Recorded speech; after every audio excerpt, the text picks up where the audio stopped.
Okay, welcome everyone. Very excited for this episode. I'm very excited to have my friend Thal on this podcast. We met because we were schoolmates. We went to the same school. We were in different years, um, and because it was a small school, we got to know each other a bit. We got to interact. We had, you know, friends in common. And you actually had your own podcast, which was really fantastic, called the Soul Space Podcast, where you interviewed a lot of people that I really admire and love. So Mhm. that was really cool. But the reason we're doing this one is because I saw that you had written this really amazing article that had revealed a lot of things to me that I had no idea were going on in your life.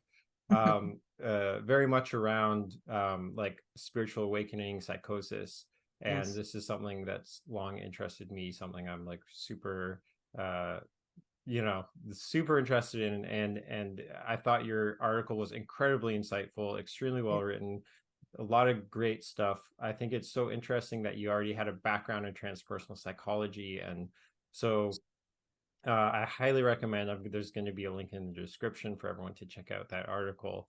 Highly recommend anyone who's interested check it out. um, and welcome. Thank you. Welcome, Thank you, Val. Jude.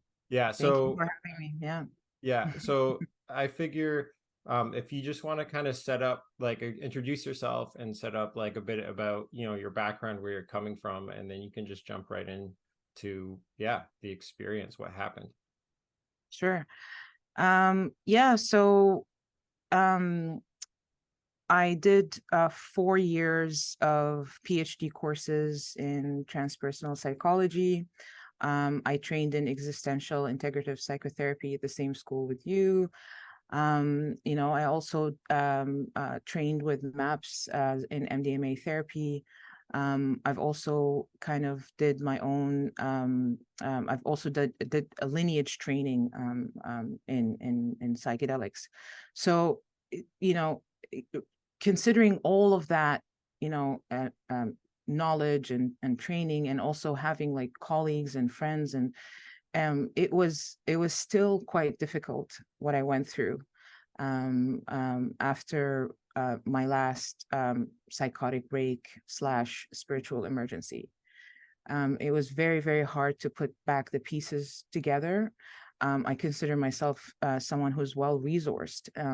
Despite that, and not to forget to mention as well that I come from an ancestry of Sufis, and I have the cosmological framework to make sense and create meaning out of my experience. And it's I kind of see it like a medical doctor that was diagnosed with like cancer or something. Like they know exactly what they're going through, but they can do nothing about it. And in many ways, I felt that during after my last very intense psychological fragmentation. Yeah. Hmm.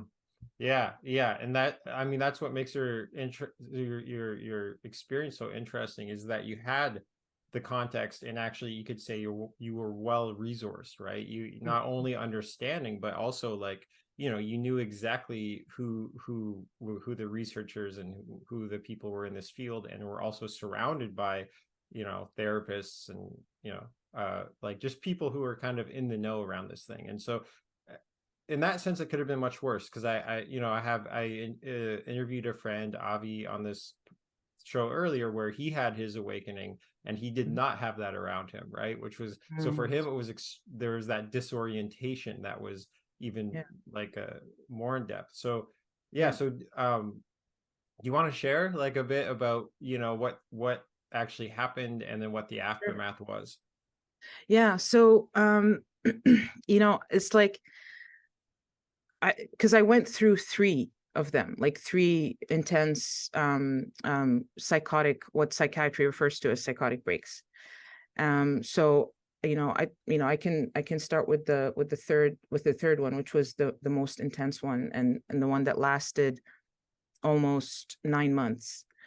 Um, um, so I've been working with psychedelics in order to heal and transform and grow and explore my own consciousness since 2018. And this very last experience was guided, and it was with a friend and a colleague. So it was very intentional, and I had prepared my intentions, and the set and setting and everything was, and the container was a quite strong container that was created over time. Despite all of that, it was a high dose of psilocybin, and what happened during the experience, I felt this sort of intense energy come down to my body, like it came from like up to down, and I found myself just spontaneously reciting the divine names, one of the divine names of Allah, out loud. And it was my voice. I knew it was my voice, but it was much deeper and kind of louder and very intense. And the name, it was the name Al-Haq, and Al-Haq means it could, truth, justice. And it was at a time in my life where I was going through a lot of like personal crises. And I was kind of searching for like my truth, kind of searching for answers. And it was like just the word truth just kept coming. And so it was quite like, it was ecstatic.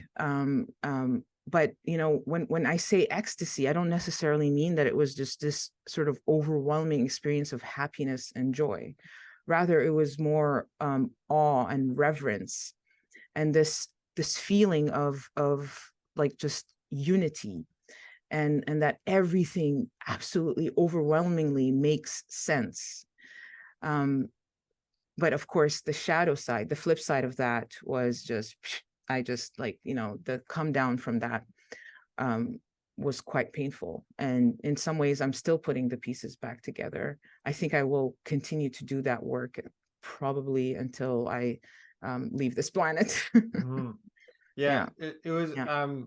From our previous conversation, I found it really interesting because I shared I had actually some very similar experiences, Mm-hmm. although I was able to kind of not cross that threshold point because I Right. felt it was very dangerous. I felt like, oh, I'm not, my body, my psyche is not ready for Yeah. this. Yeah. Particularly my body was not ready for it. And Right. so I'm curious, like, you kind of shared that just how intense it was physically, right? Like, Mm-hmm. can you just, because I'm just really curious about that. Yeah, I forgot to mention the visuals as well. Like, Right. my experience was like very, very visual. So when that word was coming through me, I like the room that I was in was completely like there was like flashes of light everywhere, and so like it's kind of scary to see like that stuff like that. So it was somatic, and it was very visual as well. It was also auditory. Like I would hear things. I don't necessarily remember hearing things during that specific experience, but I was hearing stuff like after that, Mm. after the experience. And yeah, that's the gist of it. Yeah. And so Yeah. were you afraid at the time, or was it? So during the experience, I was not. I Mhm. was not. I was not, because the place like has become familiar to me because of my previous experiences. And in the article, I do mention Brant Cortright, in his book. Um, I just can't remember the name now. Transpersonal Therapy and the Spirit. I can't remember the title. That's okay. That's okay. Yeah, so I do mention Brant Cortright's book. That is, the title is on my article. where he kind of classifies, he comes up with 3 differential diagnostic criteria for spiritual emergency, which is the transpersonal psychological term for psychosis. And he says that, you know, the first criteria is psychotic experience. The second criteria is mystical experience. The third criteria is a mystical experience with psychotic features. And I feel like that category is the one I identify with. You know, in fact, in some of my experiences, I felt like I was going through a mystical experience in tandem with a psychotic experience. And the way I differentiate both is that the psychotic experience is this kind of feeling of this extreme paranoia, extreme fear and disconnection and loss of self, a loss of self, not in a positive way, not in, you know, if you know what I mean, but and then the mystical is sort of that experience of awe, that reverence and bliss, and that, you know, that all my pieces are actually coming together. And, you know, and the way I like I feel, and the way I see it now, it's just like feeling that sort of divine presence, you know, feeling God, experiencing God. And yeah, that's how I see it. Yeah. Great. So, so what you want to start I'm talking not about sure if the I answered your question, but no, yeah, no, yeah. yeah, I think yeah, I was just more curious about some of the details of, like, you Okay. know, what Yeah. was that like? And Yeah. I think it's, you got a hint of it. I what I'm well familiar with is there are no words like, you know, to Exactly. yeah. Exactly. And you know, the thing is, Jude, you know, like my intention is to put together my experiences, write them down. Maybe it'll be a book, maybe an article. I don't know. I've gone through many of them, like many of them. I've had experiences where I could see people's auras. I've had experiences where I could see into people's soul. You know, I've had experiences where like people would kind of like transform into different animals in front of me. And you know, I mentioned that in the article, like, you know, when I was in the hospital, I like one of the nurses, like her head looked like an octopus, Mm-hmm, and it was quite like, it was very real, you mm-hmm, know, seeing that. And it mm-hmm, was just my reaction was just like, I was just stunned. Just mm-hmm, stunned. So I can laugh about this today, but it's quite terrifying. mm-hmm, You know, it's quite terrifying. And in some ways, there were parts of me that were seeking to kind of break that veil. I wanted to see, like, I was very curious. I've always been a curious person. So, you know, so it's like, you know, be careful what you wish for. Your curiosity killed the cat, if you like. It mm-hmm. was, you know, I was pushing the limits of my consciousness intentionally. And I was able to see, and believe me, you don't want to see all the time. There are some things that just should remain unseen. Mhm. So, I mean, there's a few kind of points I want to. One thing is, you know, when people will often describe the visuals, but for me, Hmm. the real, like in my personal experience, the Right. real significance has been the felt sense, Well actually, sense. Yeah. right? The felt sense has been what was just so, because, you know, you could see things, but the feeling is unlike anything. It's completely indescribable. It's this feeling of, like, you know, eternal wisdom and love and connection. Obviously maybe not with all the experiences, but Hmm. with Hmm. a lot of these experiences that people discuss, they focus on the visuals because those are the easiest to describe. We have That's words true. and language to That's true. describe them, but the feelings are, like, not so easy to communicate, I find. And I think that's something that, you know, is significant for me, at least, because Yeah. for me it has been the feelings that have led Yeah. to real transformation, real change, real shift in my worldview. Yeah. um yeah. Yeah. Uh Yeah. and then the other piece I wanted to yeah, ask about is this whole thing about like psychosis versus, I mean, and this is the big question, right? Like Right. psychosis versus like authentic awakening. And how do you, can you Exactly. differentiate the two? Is it important to differentiate them? All of, like how, what is your, what, yeah, what do you have to say about that? Yeah. Yeah. So yeah, before I go into that, I do want to acknowledge what you said about feelings and not being able to contain them in language. And like we both trained in psychotherapy, and the work of psychotherapy is to help others identify their feelings. And sometimes we're unable to name a feeling, and so we try to identify the feeling through an image, or even a color or a texture. And so then, with that in mind, to answer your question, um, what I consider is a spiritual awakening versus a psychotic experience is that with a spiritual experience or a mystical experience, um, you're able to make meaning of that, and you're able to integrate that into your life.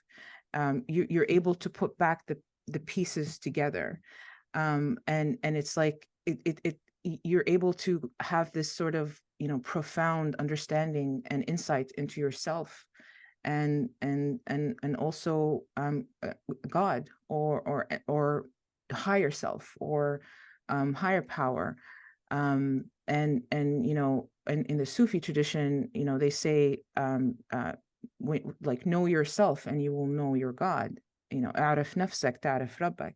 And I flip it too. I say, "A'rif nafsak ta'rif rabbak, ta'rif rabbak, ta'rif nafsak." Know yourself, you know your God. Know your God, you know yourself. And it's like this Mhm. repetitive. So that's how I see a mystical experience. With a psychotic experience, is there just the flip side of that. It's just the flip side of that. It's just utter sheer terror. This this pit of despair, pain, suffering, just bleak. It's just bleak. Mhm. And it's in the ego, like, it's quite terrifying for the ego, and actually both are you know it's are difficult experiences for the ego. But with a mystical experience, if one doesn't have the proper framework and understanding, one can be like, well, yeah, it's a sign that I'm an amazing good person. Mhm. But with a psychotic experience, it's like, what's wrong with me? Why did I go through this? What's wrong with me? Did I do something bad? And especially with my sort of like religious upbringing, I was like, is just like, am I like demonically possessed? Have like what like am I that much of a heretic? Like, it was like like these unhelpful interpretations. When I was despite, like I said, despite the resources I have, I kind of regressed back to these interpretations that were no longer, like, they were no longer helpful, and they were not serving me. Mhm. But I had to, in some ways, kind of move through those feelings and sit with those feelings. Mhm. There were days when I could not get out of bed. Like, I was just paralyzed, and just days where I just wanted to exit the planet. And I think this is very, very important to discuss in the, like, psychedelic communities, and what's going on right now with the psychedelic renaissance, or third wave, if you like. It's very important that we talk about that. Suicidality is um um uh, can be a consequence of these intense psychedelic experiences.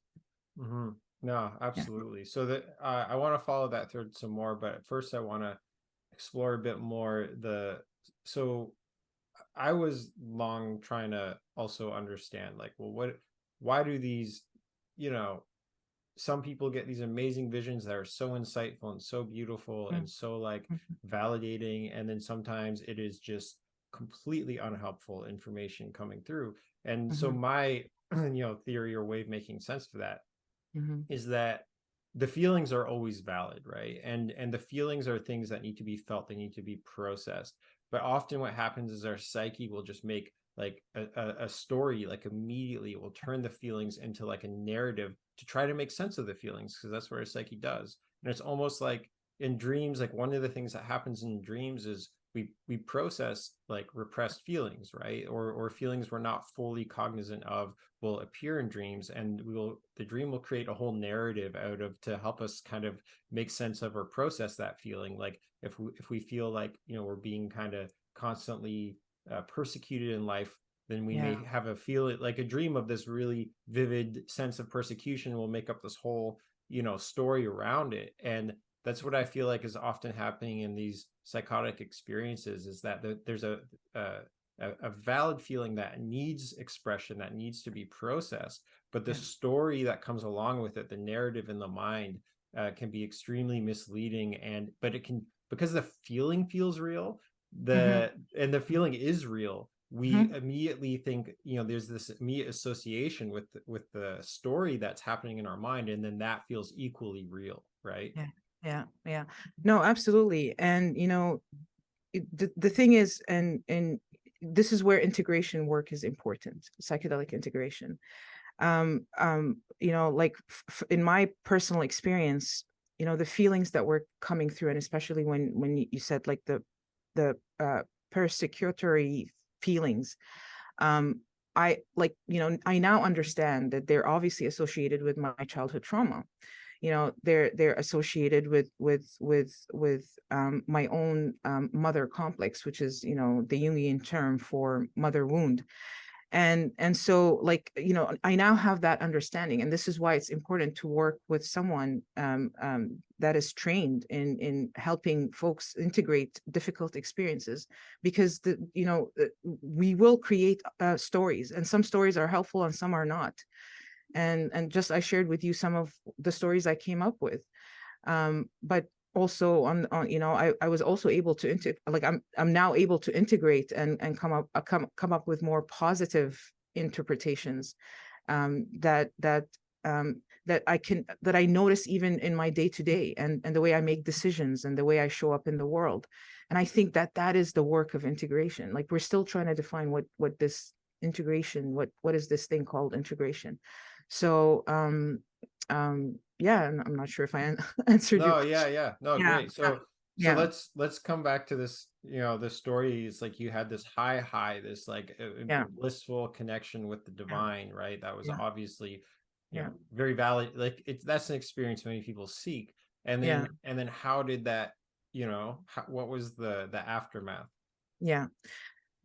Yeah, so um like, so I've had sort of different, during the 9 months, I've had moments of like it would go up and then down, up and down. And so I remember specifically this one day I woke up and I just could not feel I, or like, you know, like myself, like ego, whatever. I just, like, there was no I. And it's like so I was looking, I was moving around my house just looking for something. And it was like I was looking for myself. Hmm. Now I can say that, but I was looking for something. Like, I lost something. Hmm. And, you know, like now as I'm remembering this, I'm like, man, I should have enjoyed that feeling of like no I. But instead I was terrified. And then, and it's so I usually have always leaned on sort of, you know, reading and research to like alleviate my suffering. So I started opening the books, and, like, you know, I have a bunch of books, and I tried opening them to read, and I couldn't read.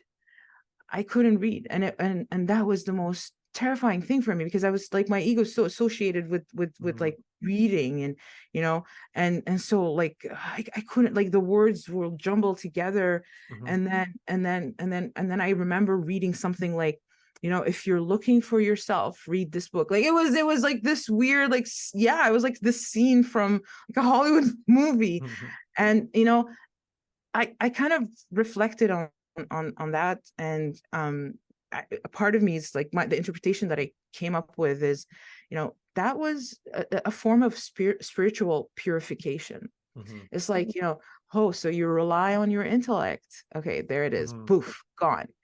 What are you going to do now? Hmm.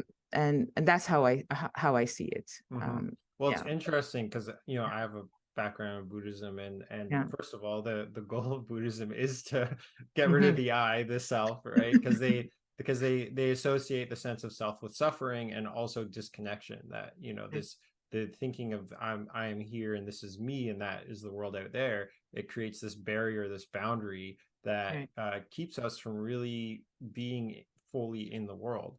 And right. so there's this constant construction of the world, like our mind constructs the world Hmm. conceptually, right? So you look at a chair, it's a chair. And can you Right. look at a chair and not know it's a chair? Of course not. Like, can you Hmm. see it just like as, like, can you see everything for the first time? And Hmm. again, that is it's like when you said you couldn't read, I was like, oh yeah, because the words are concepts, right? If you Right. just can Right. you look at a word and just see the shapes of the letters without exactly. And so your whole conceptual intellectual kind of thinking, like I understand all these things, was just kind of gone. And Hmm. in that there's great freedom, right? Yeah. And Yeah. the thing is with Buddhism is like these people who really have and many have like overcome the sense of self, they have dissolved the sense of self.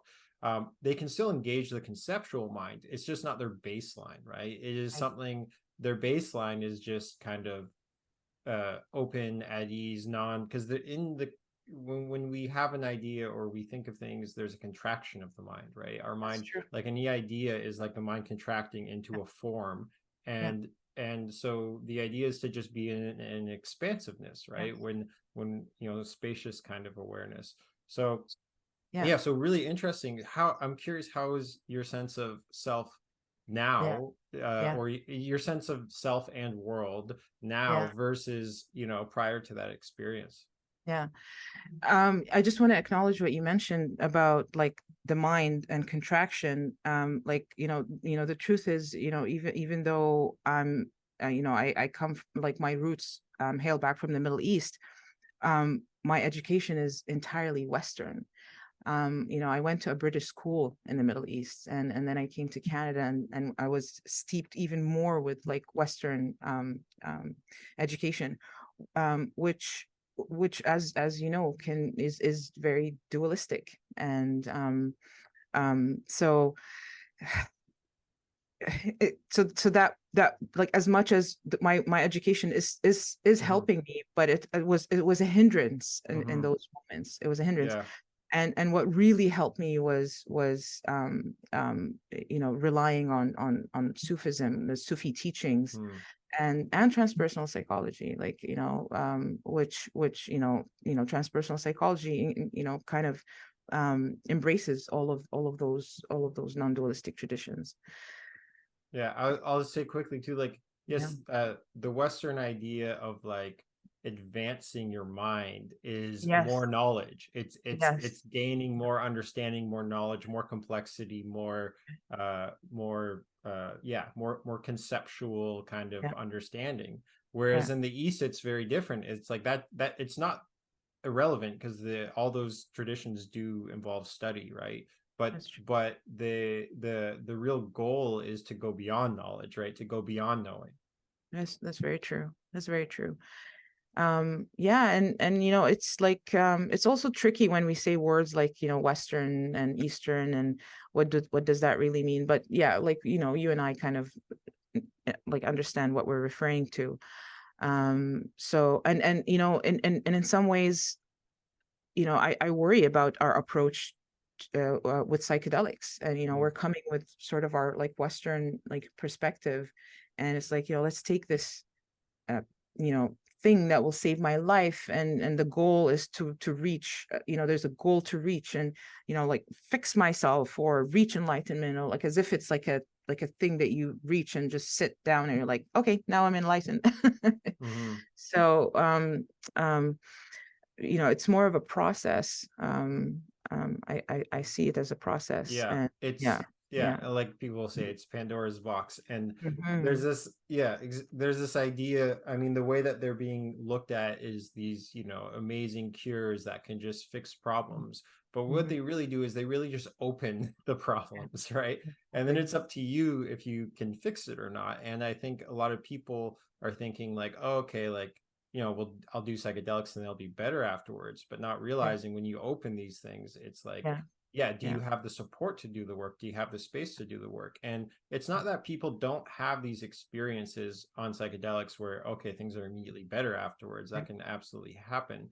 But Mhm. it's like these are such potent, powerful, uh, I don't even want to call them substances because it's really this experience that they bring, Yeah, right? And exactly. that experience of like real opening. And when the opening happens, it's like then you see all of your stuff. And if you don't have the support and the resources and kind of space in your life to deal with that stuff. I remember a friend, he was like, yeah, he's like, before I do go deeper into my work, whether it's like psychedelic or even this meditation practice, is like I have to make sure I have space in my life for Yeah. what comes up, right? Exactly. Yeah, and these are sacred tools, and I want to underline the word sacred. It's like, we like modern society, modern culture, we kind of lost connection with the sacred and kind of fumbling and trying to find it. And psychedelics can be a tool in that way. I do want to address the question, like how am I connected to my sense of self now Mm-hmm. and the world? Well, it's it's this, with this work that I did with psychedelics. They really, really helped me. Like, they really, really helped me. Um, but but they also broke me. So it's like both at the same time. And so now, I'm more, um, um, I have a better relationship with my suffering. It's not like it's gone, but I have a better like understanding. I have perspective. The way I hold my pain changed. I'm more like, I'm able to connect with self-compassion more. If I'm having a bad day, it's okay, instead of judging myself. And if I have a difficult interaction with someone, I don't necessarily take it as personally as I used to. And just, I'm much more curious about the human experience. I feel more connected to nature. I feel that my understanding of God has shifted. It's still a work in progress. There's this term that I came across, during my healing journey: religious trauma syndrome. Um, it's religious trauma is it's a very, very nebulous thing to kind of unpack and dismantle. So it's an ongoing journey for me. And um, but this feeling of unconditional love, I felt it. I know it's there, and I'm able to, even if I'm not able to feel it, I'm like, like, my mind takes me there sometimes. Like, yeah, it's there. It's just, it's your illusions and the stories you're telling yourselves that are, creating the obstacles. Yeah. Mm-hmm. So do you want to speak more about like your particular integration process and like what, I mean, from a sense of like, what it was like, but also what you Yeah. found supportive and helpful so people can, be more informed around what integration can look like and Right. what can be supportive. Yeah. So I know, I mentioned some of the different treatments that are recommended in the article, and I've done most of those things. So first of all, therapy, that has never stopped. I've been in therapy for like 7 years, 6 to 7 years. I still am. And uh, doing anything that helps with grounding. just as something as basic as just walking barefoot and on the grass, Mhm. um, sitting under the sun, connecting with nature. Um, um, what I found very, very important, Jude, is um, uh, connecting with people and having, conversations, talking about what I went through. Mhm. Um, and it's funny because even like during the most intense experiences, even though like people around me were trying their best to help, like nothing would kind of console me at that. But over time, it worked. Like I would go back and remember, oh, I remember so and so, told me this and that. So like it's like, so Mhm. social connections, very, very important. Having a safe environment at home, diet, exercise. So, it's literally just living your life, simplifying your life Mhm. also. Very, very important. Yeah. Mhm. Yeah. Yeah. Yeah, I could for me, but like yeah, the community thing, like having people there. This is what's so amazing about going on retreats like ayahuasca retreats. I've been on many, and that their community forms on the retreat, and then people keep in touch afterwards, which is huge. It's massive, and Yeah.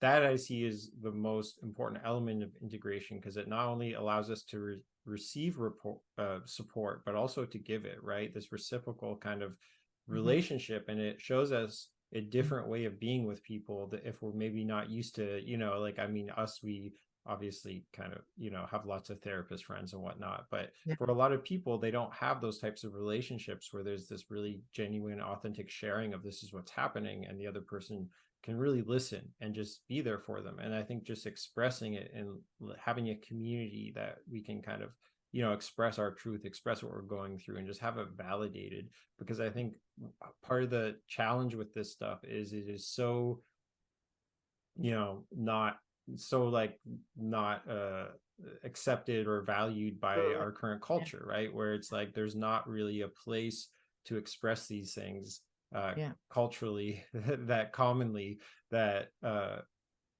feels appropriate, that feels validating, right? And I think it's this double whammy, because like not only are we having a difficult experience, but then we feel like ostracized, or we feel like, Yeah. like there's like we are isolating ourselves Yeah.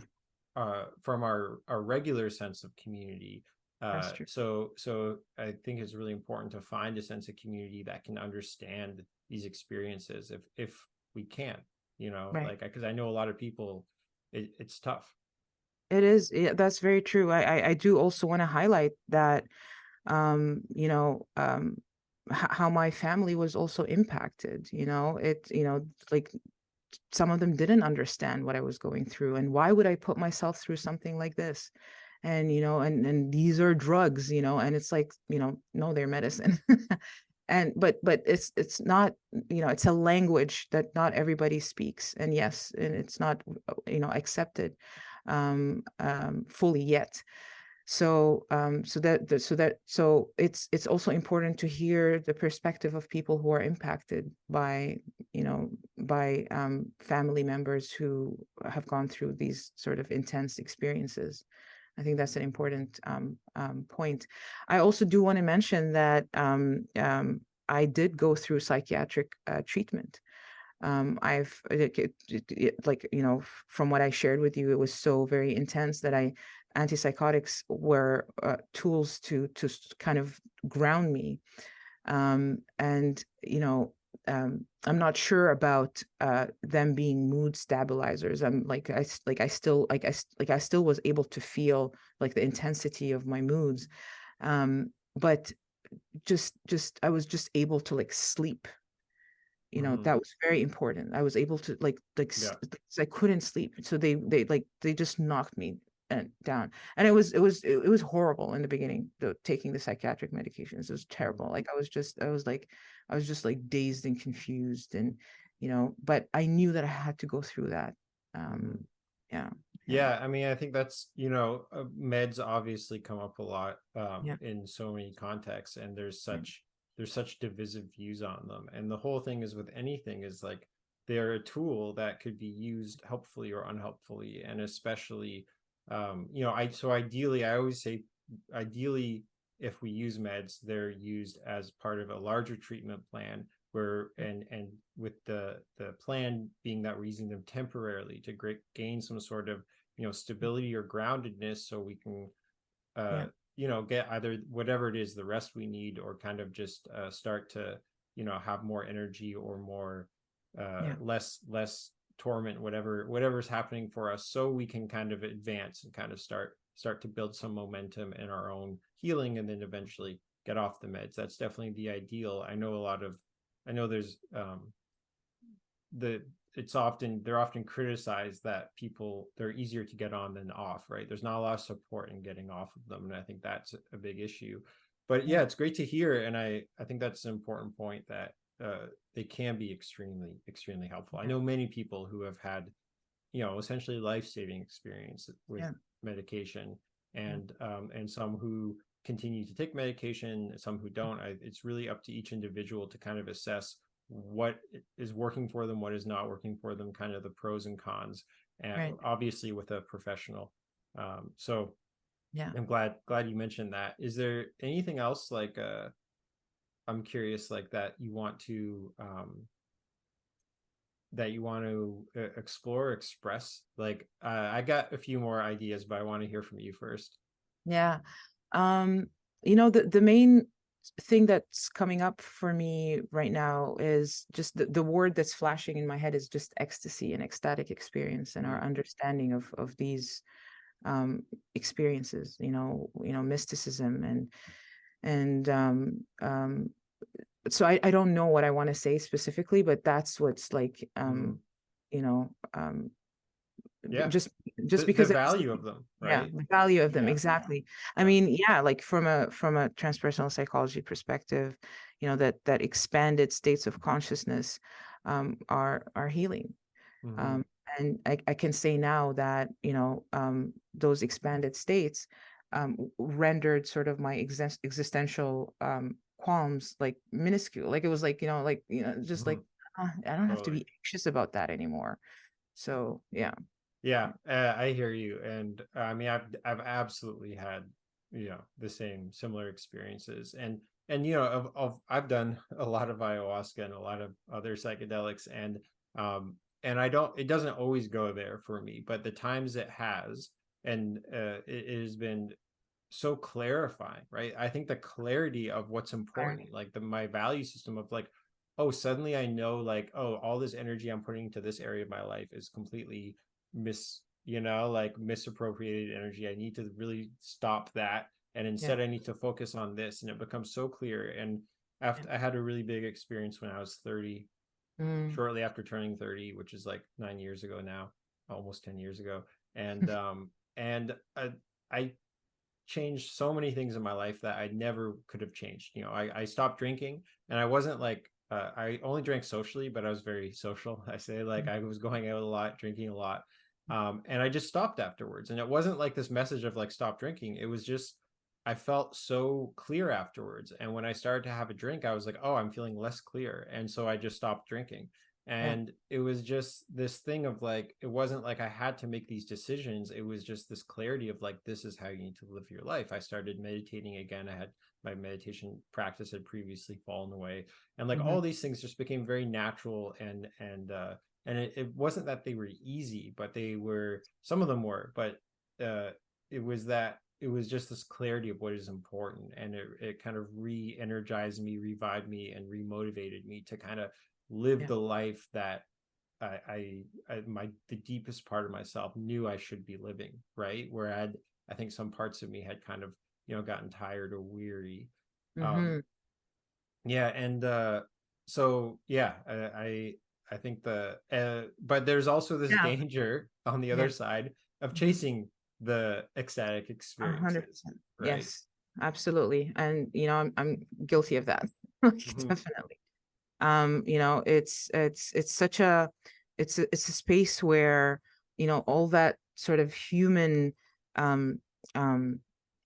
uncomfortable human stuff just goes away, And it's like, we all don't want to experience that, like so of course there's that danger of, and in that sense, um um perhaps that's the addictive behavior. It's psychedelics are not addictive in and on of them. They're not addictive as tools. It's that psychological dependence on that experience that can be problematic. So did that make sense, Jude? Yeah, no, Yeah, absolutely. yeah. Yeah, and no, I Yeah, know we yeah, we were both, because it's also this thing of like there so much motivation and yeah, openness can come yeah, afterwards, but then that can exactly. close back up, Yeah, right? yeah, exactly. And yeah, and you were, and just to highlight, like, you were able to stop drinking. Like, some people do stop addictions Yeah. through psychedelics. So it's very paradoxical. In my case, I feel what like, I was sort of addicted to this kind of depressive state. I'm not saying that depression completely disappeared from my life, but I have a different relationship to it. And I feel like, the most important relationships right now in my life, like the top priority, are with my kids. And I feel that relationship has also shifted, and deepened, as a mother, and as a mother with a mother complex, which was very, very difficult. Like, being a parent, triggers all your stuff.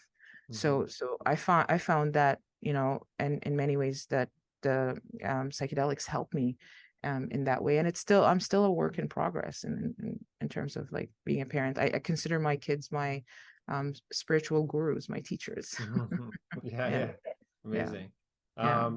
Okay, one there's a saying that always kind of irks me as a therapist, that is Mhm. like, they're like, oh, one night of ayahuasca is like 20 years of psychotherapy, Ah, and I'm just like, and as a fellow therapist who also yeah, had really powerful, I want to get, I want to hear your take on that saying. yeah, yeah. And yeah, why I think it would probably irk you as well. Yeah, it irks me, and it can be true in some ways, in that one psychedelic session can be equivalent to, for some people, hours of therapy, for some people years of therapy. In fact, I'm still trying to integrate some of my ayahuasca experience from, like, summer of 2018.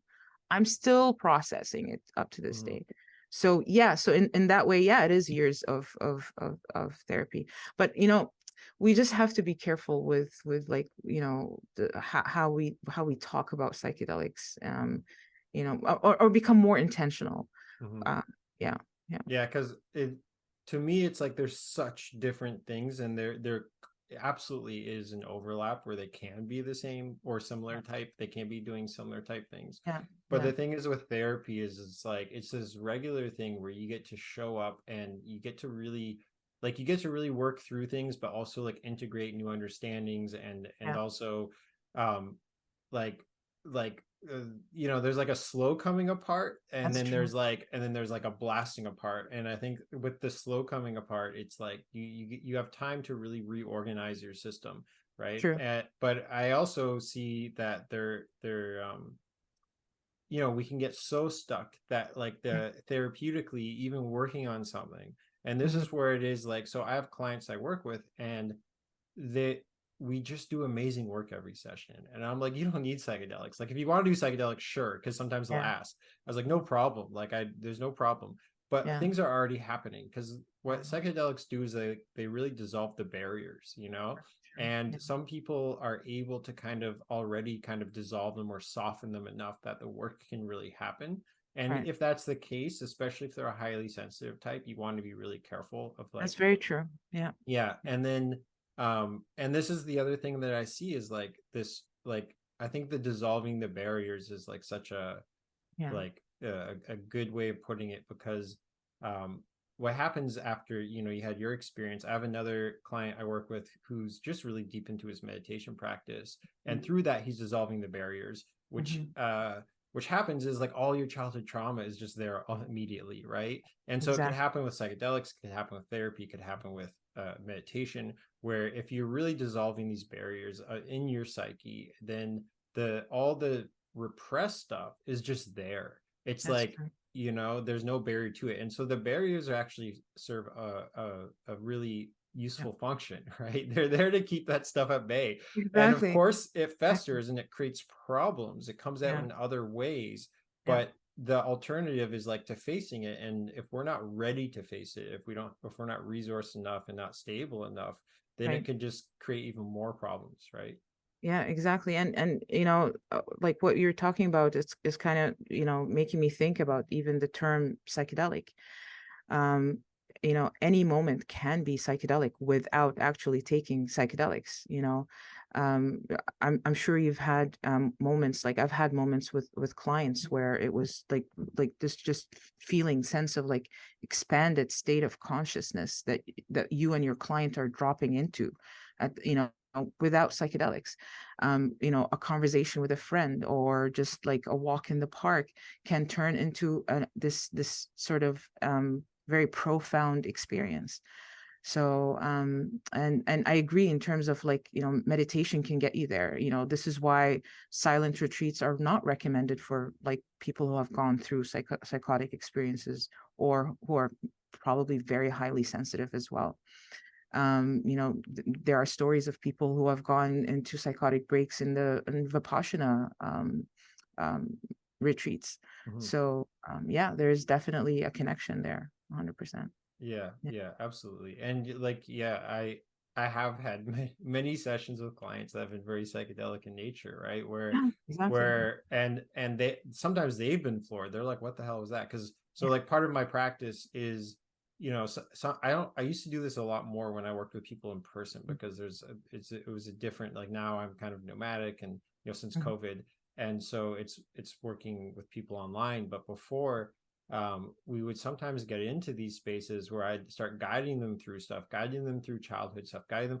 And sometimes we would like, I would just get this intuitive sense of like, oh, let's Mhm. go this way. And I would be getting feedback from them sometimes, depending Right. on, how I felt, how comfortable I felt with the client, knowing where to take them.